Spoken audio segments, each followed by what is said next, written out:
Joining us now, great to welcome in, has written a very helpful book. I'm sure anybody who is looking for work is going to have to go through it. It's called 101 Job Interview Questions You'll Never Fear Again. We're joined today by James Reed. He is the chairman of Reed, the recruitment specialists, and he joined us by telephone today. James, good to talk with you. How are you?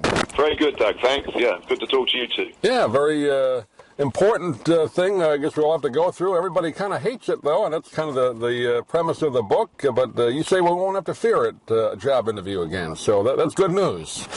Well, yeah, it is. I mean, 60% of people admit to feeling nervous before a job interview. I'm sure the real figure's a lot higher than that. And the book is here to help, and it's here to give people a preview, really, of what they're likely to be asked. Because what we did was something very simple. We crowdsourced all the questions. We asked thousands of employers, what's your favorite interview question? And we got hundreds and hundreds of questions back. And the ones that are most commonly asked, or the ones that are most interesting, are all in the book. It really is a nerve-wracking thing, no matter what job you're going for, even if you work for a long time. I guess it seems like it's changed. It used to be, you'd be interviewed about a job, pretty much about the work you're going to do. Now they throw a bunch of strange questions at you, right? That they never used to ask before. It seems that way to me, anyway. I can see why you might. Well, there are some quite strange questions. Yeah, you're right. And there are some pretty straightforward ones. Yeah, I mean, one of the key points is employers really recruit on mindset ahead of skill set. Mm-hmm. So, they're looking for mindset because skills are so changing so fast. So they'll be looking for mindset. And when they look at a resume, they can see a lot about what you've done, what your skills are, where you've headed in your career. But what they don't really know yet is about you as a character, about you as a person. And that's, I think, what's going on behind a lot of these questions. I always wondered, though, I mean, you can prepare and come up with an answer to some of these questions, but does the interviewer or the job, whoever the hiring manager, really get a sense of you? Because everybody's kind of putting on an act, aren't they, in a sense? Well, it's an inexact process. Yeah, you're right. I mean, and it's possible to get it wrong, and it frequently goes wrong. What I think the best interviewers do is what the good applicants do, and is prepare well for an interview, so they know exactly what it is they're looking for and what it is they're trying to achieve. Because an interview is just a conversation in the end, and it's between two people, one who has a problem, the job, and one who might be able to solve it for them, the applicant. And it's solving the problem ultimately that is at the center of it all, and that's why it's important to ask the right questions and really find out about the person and whether they can help you or not. Would you say one of the big mistakes most people make is maybe they talk too much in an interview? I'm talking about the job applicant. Maybe tell too much information, or is that not really an issue? Well, I think it can happen, yeah. I've had that situation, and that can happen. And I think that's often, that's often to do with nerves. Mm-hmm. And it's part of not really being very well prepared. If you're talking too much, it suggests to me a nervous job applicant who hasn't particularly prepared. Or, and it is a nerve-wracking process. And it's the preparation. And I'm obviously urging people to look at the book, but it's the preparation that really helps improve the performance of the interview. And an interview is a life-changing conversation. It might mean that you change your career completely. It might have an effect on where you live, who you work with, who you live with. Ultimately, it's a very important moment, and it's important to get that right. I guess the one question, if you had to pick one that most people find difficult to answer, I guess the one you have in your classic interview questions, what is your greatest weakness? That's always a tough one to answer because you want to answer it in a positive way, right? Yeah, there's some good jokes about that question. You do, but what you don't want to do is you want to level with the interviewer on that one. When people tell me that their greatest weakness is chocolate or something like that, it's just annoying. So you want to level with the interviewer, and their weaknesses. We all have weaknesses. They've probably got an idea what your weakness is from looking at your resume, and it's important to be aware of that and to be straight with them.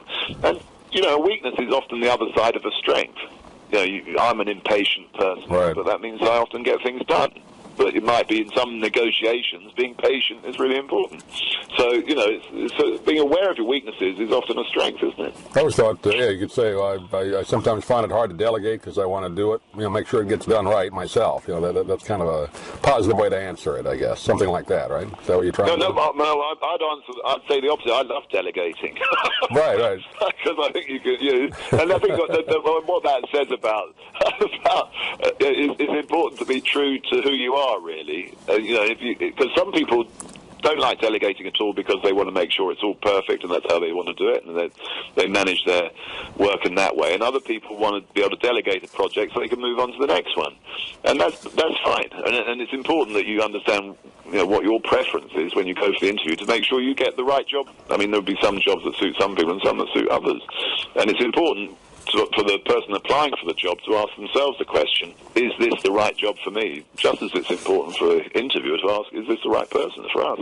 And you break it down in different types of questions. Career goal, those are kind of basic. Character questions, you mentioned that at the beginning when we started talking. I guess those are the ones that probably obviously tell the most about yourself, right, when they ask you those. Yeah, I mean, one of these was, when we collected the questions, one of these I hadn't come across before, is really quite mean, especially if you've already got a job, is where does your boss think you are right now? Right. I hadn't come across that question before, and that's going to put that's quite a mean question. But then I think there are some really interesting questions again that came up.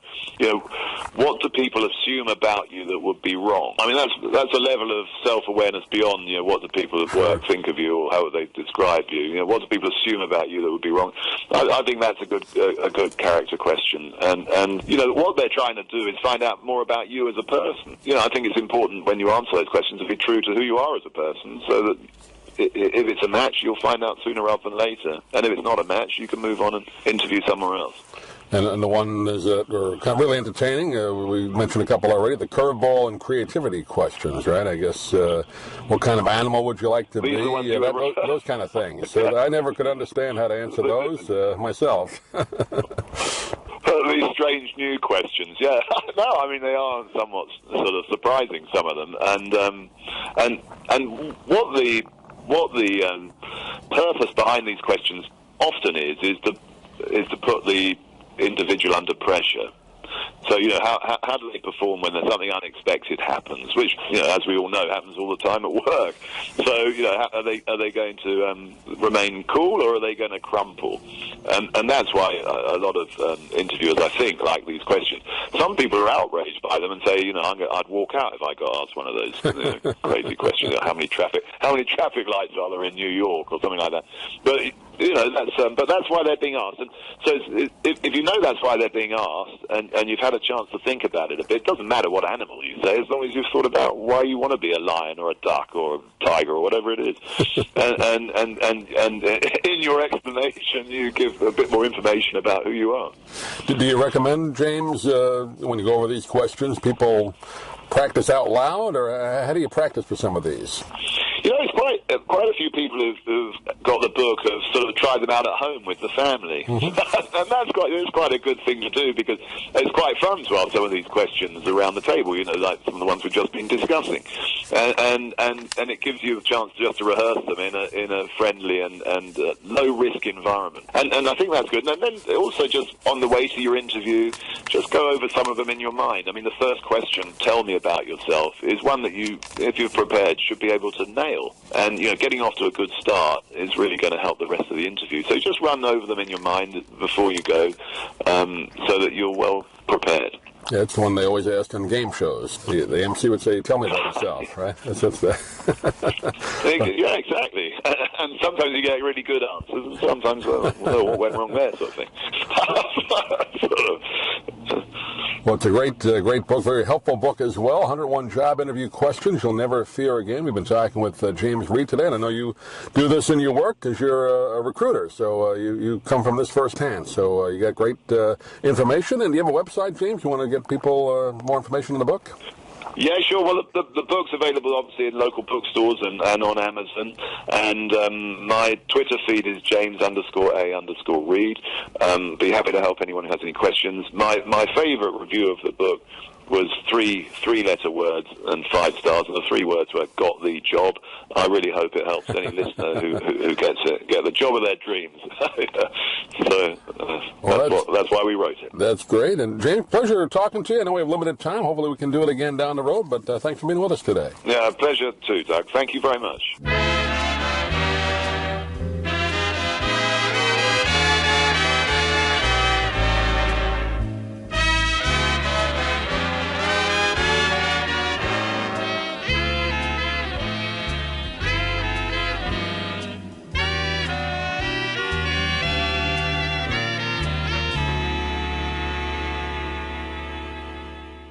I'm Stan Brock. 30 years ago, I formed Remote Area Medical to help people overseas. But then we found generations of families in America, isolated by poverty from the health care they need. Together, we can take dental, vision, and medical help to 1 million adults and their kids, right here at home in the United States of America. If you'd like to order the book we're talking about, please go to DougMilesMedia.com and enter the author's name in the Amazon search box. Thank you for listening. Please come back soon for more conversations here at DougMilesMedia.com. This has been a presentation of Doug Miles Media, all rights reserved. You can listen to or download previous programs at iTunes, Stitcher.com, or Doug Miles